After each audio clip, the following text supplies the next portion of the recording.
والصلاة والسلام على رسول اللہ اما بعد۔ امام بخاری فرماتے ہیں ہمیں بیان کیا سعید بن شرحبیل نے، وہ کہتے ہیں ہمیں بیان کیا لیث نے یزید سے، وہ ابو الخیر سے، وہ عقبہ بن عامر سے، وہ اللہ کے نبی صلی اللہ علیہ وسلم سے۔ خرج یوما فصلی علی اہل احد صلاته علی المیت، آپ ایک دن نکلے، آپ نے احد والوں پر یوں دعا کی جس طرح میت پر دعا کی جاتی ہے۔ ثم انصرف الی المنبر، پھر آپ منبر کی طرف لوٹ آئے۔ فقال انی فارطکم، میں تمہارا پیش رو دستہ ہوں گا، وانا شہید علیکم، اور میں تم پر گواہ ہوں گا۔ انی واللہ لانظر الی حوضی الآن، اللہ کی قسم میں یقیناً اس وقت اپنا حوض اعطیت خزائن مفاتیح الارض، اور یقیناً مجھے زمین کے خزانوں کی چابیاں دے دی گئیں۔ وانی واللہ ما اخاف بعدی ان تشرکوا، اور واللہ اللہ کی قسم میں نہیں ڈرتا کہ میرے بعد تم شرک کرو گے۔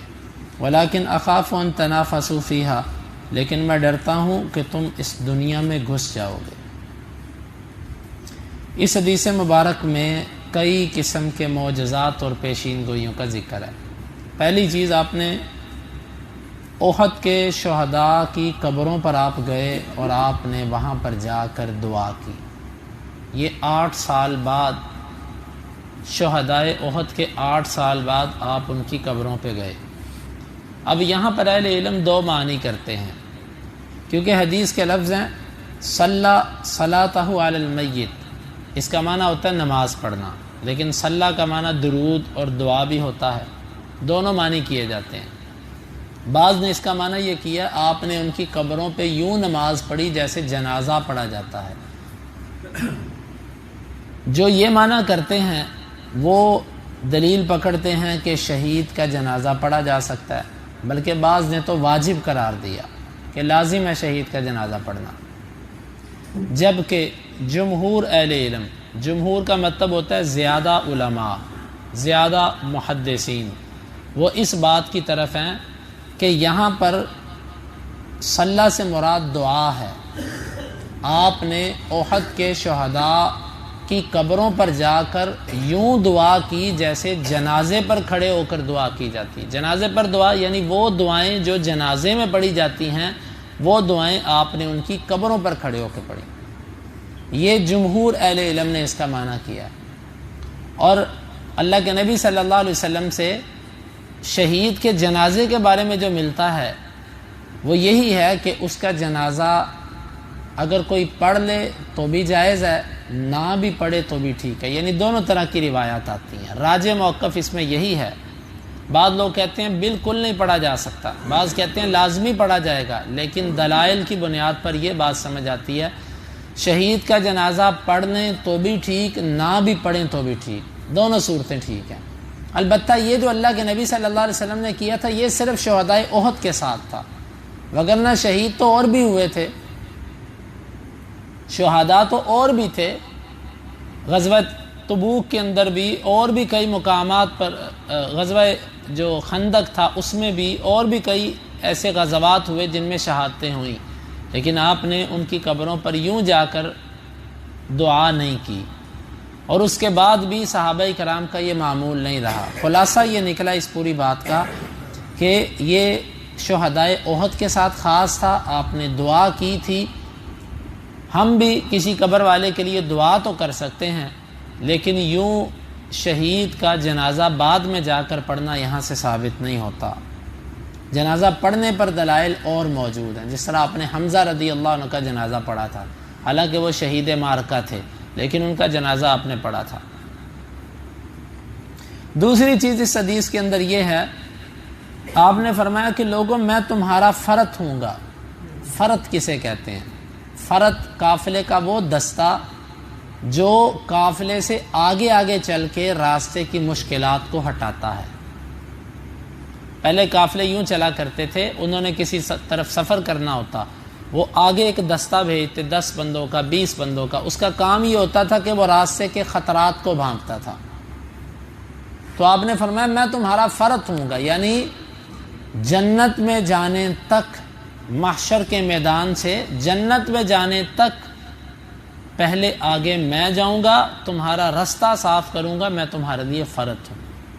یہ معنی ہے اس کا۔ وَأَنَا شَهِيدٌ عَلَيْكُمْ، اور میں تم پر گواہ ہوں۔ یہ گواہی کیسی ہے؟ یہ گواہی اس بات کی ہے کہ میں نے سارا دین پہنچا دیا۔ گواہ ہونے کا معنی یہ نہیں ہے کہ آپ حاضر و ناظر ہیں۔ جو لوگ یہ معنی کرتے ہیں وہ غلط معنی کرتے ہیں، کیونکہ اسی بخاری کی حدیث کے اندر آتا ہے کچھ لوگ اللہ کے نبی صلی اللہ علیہ وسلم کی طرف بڑھیں گے، آپ کے اور ان کے درمیان دیوار حائل کر دی جائے گی۔ آپ صلی اللہ علیہ وسلم فرمائیں گے کہ اصحابی یہ لوگ میرے ساتھی ہیں، ان کو آنے دیجئے۔ تو آگے سے کہا جائے گا انک لا تدری ما احدثوا بعدک، آپ کو نہیں پتا آپ کے بعد انہوں نے کیا کیا نیا کیا۔ اب اگر شہید کا معنی حاضر و ناظر ہے اور شہید کا معنی علم غیب ہے، تو وہ حدیث کہہ رہی ہے کہ اللہ تعالیٰ کی طرف سے کہا جائے گا کہ آپ کو پتہ ہی نہیں آپ کی وفات کے بعد انہوں نے کیا کیا۔ تو یہ تو دونوں حدیثیں آپس میں ٹکراتی ہیں، تو ایسا معنی نہیں کرنا چاہیے جس سے ایک حدیث دوسرے سے ٹکرا جائے۔ اس کا صحیح معنی یہ ہے شہید علیکم، میں گواہ ہوں گا۔ وہ گواہی کیا ہے؟ قرآن نے بھی اس کا ذکر کیا۔ وہ گواہی یہ ہے جو آپ نے حجۃ الوداع کے موقع پر لی تھی، الا هل بلغت، لوگو کیا میں نے تمہیں سارا اللہ کا دین پہنچا دیا؟ صحابہ نے کہا نعم اللہم نعم، جی ہاں بالکل۔ آپ نے فرمایا اللہم اشہد اللہم اشہد اللہم اشہد، اللہ تو گواہ ہو جا، اللہ تو گواہ ہو جا، اللہ تو گواہ۔ سارے نبی اپنی امتوں پر گواہ ہوں گے۔ گواہی کا کیا مطلب ہے؟ مطلب وہ یہ گواہی دیں گے کہ اللہ تیری آنے والی کتاب ہم نے ان کو پہنچا دی تھی۔ یہ معنی ہے اس کا شہید کا، اس کا دوسرا معنی نہیں ہے۔ اور تیسری بات، انی واللہ لانظر الی حوضی الان، اللہ کی قسم میں اپنے حوض کو اس وقت دیکھ رہا ہوں۔ اللہ تعالیٰ بیداری کی حالت میں اپنے نبی کو جو چاہے دکھا سکتا ہے، اس کو کشف کہتے ہیں۔ بیداری کی حالت میں کوئی غیبی چیز سامنے آ جانا یہ کشف ہے۔ اللہ کے نبی صلی اللہ علیہ وسلم نے حوض دیکھا، ہمارا اس پر یقین ہے، ایمان ہے، لیکن اللہ نے چاہا تو دیکھا، اللہ کی مشیت کے بغیر نہیں دیکھا۔ اور جب آپ نے فرمایا الآن، اب دیکھ رہا ہوں، اس کا یہ معنی نہیں کہ ہر وقت آپ دیکھتے تھے، مطلب جب اللہ چاہتا تھا دیکھتے تھے، جب نہیں چاہتا تھا تو نہیں دیکھتے تھے۔ حدیث کے اندر آتا ہے کہ عائشہ رضی اللہ عنہ کا ہار گم ہو گیا، اور وہ ہار اس اونٹ کے نیچے تھا جس پہ بیٹھ کے وہ سفر کر رہی تھی، اور اونٹ کو جب بٹھایا نا تو بیٹھنے سے پہلے ہار زمین پہ گرا اور اس کے اوپر اونٹ بیٹھ گیا۔ ہار تلاش کرنے کے لیے رات گزار دی، تلاش کرتے رہے حتیٰ کہ نماز کا وقت آ گیا۔ اسی بخاری میں حدیث ہے، بغیر وضو کے صحابہ نے نماز پڑھی۔ اس کے بعد اونٹ کو اٹھایا، ملا تو نہ، مایوسی کی حالت میں جانے لگے، اونٹ کو اٹھایا تو نیچے ہار پڑا تھا۔ اگر ہر چیز آپ کو ویسی نظر آتی تھی تو پوری رات ایک ہار کی تلاش کرنے میں گزار دی۔ بلکہ حدیث کے لفظ یہ ہیں، اللہ کے نبی صلی اللہ علیہ وسلم تھکاوٹ نیند کی وجہ سے سو گئے عائشہ رضی اللہ عنہ کی گود میں، اور لوگ اس انتظار میں ہیں کہ صبح ہو ہم ہار کو ڈھونڈ لیں۔ سب لوگ رکے ہوئے، لوگوں نے جا کے ابو بکر سے کہا دیکھا تیری بیٹی نے کیا کیا؟ ایسی جگہ پر ہار گم کیا کہ وہاں پر پانی بھی نہیں ہے، اب ہم لوگ بغیر وضو کے نماز پڑھیں گے، پانی بھی استعمال نہیں کر سکتے۔ ابو بکر رضی اللہ عنہ آئے، اپنی بیٹی کو، بخاری کی حدیث کے لفظ ہیں، اپنی بیٹی کو مارا، اور جو سخت کلمات کہہ سکتے تھے کہے، اور اللہ کے نبی صلی اللہ علیہ وسلم عائشہ رضی اللہ عنہ کی گود میں سر رکھ کے سوئے ہوئے ہیں۔ عائشہ رضی اللہ عنہ کہتی ہیں میں نہیں ہلی، میں نے ابا جان کی جو مار تھی اس کو برداشت کیا، ہلی نہیں میں۔ کیوں؟ کہ اللہ کے نبی صلی اللہ علیہ وسلم کی نیند نہ خراب ہو جائے۔ چھوٹی عمر کی اتنی سمجھدار لڑکی، آپ اندازہ کیجئے، لیکن بے اختیار جب آنکھوں سے آنسو نکلے نا تو وہ اللہ کے نبی صلی اللہ علیہ وسلم کے چہرے پر گر گئے. آپ صلی اللہ علیہ وسلم اٹھ گئے. اس حدیث سے بڑی باتیں سمجھ آتی ہیں کہ باپ اپنی اولاد کو تربیت کے لیے مار سکتا ہے، حتیٰ کہ شادی شدہ بھی ہو. آج تو ماحول ہی کچھ اور بنا دیا گیا. باپ کا بہت حق ہوتا ہے. تو یہاں سے استدلال کیا ہے؟ اللہ کے نبی صلی اللہ علیہ وسلم موجود ہیں، عائشہ، صحابہ، سارے اولیاء موجود ہیں امت کے، انہیں کسی کو پتہ نہیں چل رہا کہ اونٹ کے نیچے ہار ہے. اللہ جب چاہے تو پتہ چلتا ہے، اللہ نہ چاہے تو کسی کو پتہ نہیں چلتا. یہاں پر حوض نظر آ رہا ہے، یہ اس وقت آ رہا تھا. اس کا یہ مطلب نہیں آپ ہر وقت ہر چیز دیکھ لیتے تھے. اور آگے فرمایا وَإِنِّي قَدْ أُعْطِيتُ خَزَائِنَ مَفَاتِيحِ الْأَرْضِ، مجھے زمین کے خزانوں کی چابیاں دی گئیں. زمین کے خزانوں سے کیا مراد ہے؟ زمین کی فتوحات. یعنی اللہ تعالیٰ میری امت کو یہ خزانے دے گا. یہ خزانے فتوحات تھیں. چنانچہ آپ کے بعد ایسی فتوحات ہوئیں اور اتنا مال غنیمت آیا کہ مسلمانوں کے بیت المال بھی بھر گئے، مسلمانوں کے گھر بھی بھر گئے. یہ عمر رضی اللہ عنہ کے دور کی بات ہے. پھر اس کے بعد اور بھی اس میں برکات آتی رہی. پھر اس کے بعد گاہے بگاہے عمر بن عبدالعزیز کا دور ایسا آیا کہ لوگ لے کر نکلتے تھے، کوئی لینے والا نہیں ہوتا تھا. تو یہاں پر زمین کے خزانوں کی چابیوں سے مراد وہ نہیں ہے جو آج کے بعض جاہل قسم کے لوگ جی سب کچھ ہی نبی کو دے دیا گیا تھا. احادیث سے اس کا معنی پوچھئے، صحابہ سے پوچھئے انہوں نے اس کا معنی کیا کیا. اگر زمین کے خزانوں کی چابیاں آپ کو دے دی گئی تھی تو بخاری کی حدیث ہے جب آپ فوت ہوئے آپ نے ایک یہودی سے جو ادھار لیے ہوئے تھے، جو زرہ اس کے پاس آپ نے گروی رکھوائی تھی، اور ابو بکر صدیق رضی اللہ عنہ نے آپ کی وفات کے بعد وہ اس کو پیسے دے کر آپ کی زرہ چھڑوائی. اگر اس سے مراد یہ ہے کہ آپ کے پاس خزانے آگے تھے سارے تو آپ یہودیوں سے ادھار لے رہے ہیں. یہ معنی ایسے معنی نہیں کرنے چاہیے جس سے حدیثیں آپس میں ٹکرا جائیں. یہ یہاں سے مراد زمین کے خزانوں سے مراد اللہ نے مجھے ان فتوحات کی چابیاں پکڑا دی ہیں. وہ چابیاں کیا؟ یہ صحابہ کرام سارے چابیاں تھے. یہ لا الہ الا اللہ یہ چابی تھی. اس سے پھر خزانے کھلتے گئے، علاقے فتح ہوتے گئے. یہ مراد ہے. اور آخری بات اس حدیث مبارک کے اندر وَإِنِّي وَاللَّهِ مَا أَخَافُ بَعْدِي أَن تُشْرِكُوا وَلَكِنْ أَخَافُ أَن تَنَافَسُوا، مجھے اس بات کا ڈر نہیں ہے کہ تم شرک میں چلے جاؤ. یہ حدیث بھی بعض لوگ بڑی غلط معنی میں بیان کرتے ہیں. وہ کہتے ہیں جی دیکھیں اللہ کے نبی نے فرمایا میری امت شرک میں نہیں جائے گی، تو اس کا مطلب ہے کوئی شرک نہیں ہے. یہ جو درباروں پہ ہوتا ہے، یہ جو ہم لوگ کرتے ہیں، یہ شرک نہیں ہے کیونکہ نبی نے کہا میری امت شرک نہیں کر سکتی. حالانکہ صحیح حدیث کے اندر آتا ہے اللہ کے نبی صلی اللہ علیہ وسلم نے فرمایا، صحیح بخاری کی حدیث ہے، لا تقوم الساعۃ حتی، آپ نے فرمایا قیامت قائم نہیں ہوگی حتی تطوف الیاس نساء دوس ذی الخلصہ او کما قال. آپ نے فرمایا قیامت قائم نہیں ہوگی جب تک دوس قبیلے کی عورتیں ذو الخلصہ بت کے گرد طواف نہیں کریں گی. اور اسی صحیحین کے اندر حدیث آپ نے فرمایا مسلم کے اندر لا تقوم الساعۃ حتی یعبد اللات والعزی، قیامت قائم نہیں ہوگی جب تک لات اور عزیٰ کی دوبارہ عبادت شروع نہیں ہو جائے گی. یہ کون کرے گا؟ یہ عرب کریں گے. آپ دیکھیے اب بت خانے بن رہے ہیں کہ نہیں بن رہے؟ سارے عرب نہیں، یہ ان میں بعض گمراہ قسم کے لوگ اس شرک کی طرف دوبارہ پلٹیں گے جس کی طرف یہ جاہلیت میں تھے. اب واضح آپ کی احادیث ہیں. اگر ہم کہیں امت شرک نہیں کر سکتی تو آپ فرما رہے ہیں قیامت قائم ہی نہیں ہوگی جب تک شرک میں نہیں جائیں گے لوگ. تو اس حدیث کا معنی جو ابن حجر رحمۃ اللہ علیہ اور دیگر شارحین نے بیان کیا ہے، محدثین نے جو بیان کیا اسے سینکڑوں سال پہلے، وہ معنی یہ ہے میری ساری کی ساری امت شرک میں نہیں جائے گی. یعنی جتنے مرضی لوگ شرک پہ چلے جائیں، حق پر قائم رہنے والی جماعت ہمیشہ ان میں رہے گی. لا تزال طائفۃ من امتی ظاہرین علی الحق، ہمیشہ میری امت میں سے ایک جماعت حق پر قائم رہے گی.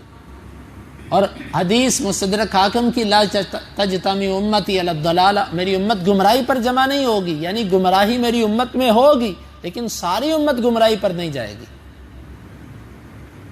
یعنی شرک ہوگا لیکن ساری امت شرک میں واقع نہیں ہوگا۔ اور الحمدللہ شروع سے لے کے اب تک اہل حق کی جماعت کھڑی رہی ہے جو شرک کی نفی کرتی آ رہی ہے۔ اور اسی طرح اس کا ایک معنی یہ ہے کہ آپ نے یہ بات صحابہ سے کہی تھی کہ تم شرک میں نہیں جاؤ گے، اور صحابہ میں کوئی شرک میں نہیں گیا۔ میں آپ کو یہ حدیث ایک اور مثال دے کے سمجھاتا ہوں۔ آپ صلی اللہ علیہ وسلم نے فرمایا تھا لل فقر اخشى علیکم، میں تم پر فقیری سے نہیں ڈرتا، ولیکن اخشى علیکم ان تبسط علیکم الدنیا کما بسطت علی من قبلکم، مجھے فقیری کا ڈر نہیں ہے کہ تم فقیر ہو جاؤ گے، مجھے ڈر یہ ہے کہ تم پر دنیا اتنی آئے گی کہ تم اس میں مشغول ہو جاؤ گے۔ اب اگر اسی طرح یہ حدیث ہے، آپ نے فرمایا میں شرک سے نہیں ڈرتا، ادھر آپ نے فرمایا میں فقیری سے نہیں ڈرتا، اب آپ مجھے بتائیے مسلمانوں میں کتنے لوگ فقیر ہیں، کتنے لوگ تنگ دست ہیں؟ کیا اس حدیث کا کسی نے یہ معنی سمجھا کہ کوئی بھی میری امت میں سے غریب نہیں ہوگا، بلکہ ادھر تو ملکوں کے ملک فقیر ہیں، علاقوں کے علاقے غربت کی سطح سے نیچے زندگی گزار رہے ہیں۔ تو اس حدیث کا کیا معنی ہوا بخاری کی؟ ہاں اس کا معنی ہے میری ساری امت غریب نہیں ہوگی، میری ساری امت فقیر نہیں ہوگی، فقر آئے گا اس میں لیکن امت کے اندر اللہ کی طرف سے بڑی بڑی مالداری اور فراوانی موجود ہوگی۔ اسی طرح اس حدیث کا معنی ہے کہ میری ساری امت شرک میں نہیں جائے گی، شرک آئے گا، بڑے بڑے لوگ شرک پر چلے جائیں گے لیکن میری ساری امت شرک پر نہیں جائے گی۔ آج جو درباروں پہ ہوتا ہے، جو غیر اللہ سے مانگا جاتا ہے، یا غوث عبد القادر جیلانی، واللہ العظیم ہمارے ہاں تو یہ کلمہ سخت کلمہ شمار ہوتا ہے، اہل علم نے اس کو کفر لکھا ہوا ہے۔ شیخ الاسلام ابن تیمیہ نے مجموع الفتاویٰ کے اندر اجماع نقل کیا ہے، اور خالی ابن تیمیہ نہیں اور اہل علم نے بھی اجماع نقل کیا، جو غیر اللہ سے مانگے، کسی نبی سے، کسی ولی سے، کسی فرشتے سے مانگے، وہ کافر ہے۔